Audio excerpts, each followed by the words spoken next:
దేవుణ్ణి ఎరగని వాళ్ళు రావాలి, వాళ్ళు మారాలి. అందుకే ఈ సీజన్ లో ఇది అనుకూలమైనది కాకపోయినా ఈ వర్షిప్ కాన్ఫరెన్స్ పెడుతున్నానని చెప్పినప్పుడు yes we have to reach the unreached.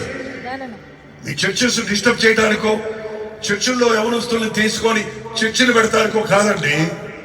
మీరు జీవించబడి మీరు ఎక్కడున్నా సరే, ఏ ఊర్లో ఉన్నా, ఏ చర్చిలో ఉన్నా, ఏ దేశంలో ఉన్నా, యేసయ్యను పట్టుకుంటే, దేవుని వాక్యం చేత మీరు పట్టబడితే, మీ జీవితం కొరకు దేవుడు కలిగి ఉన్న ప్రణాళికలను మీరు ఎరిగితే మీరు ధన్యులవుతారు.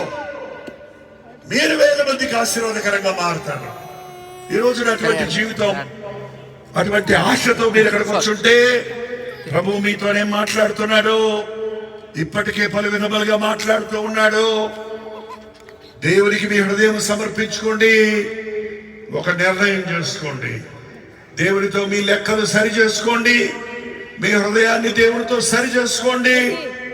దేవునికి ఇష్టం లేని మీ హృదయంలో ఉండకుండా వాటిని విడిచిపెట్టండి. వింటున్నారా?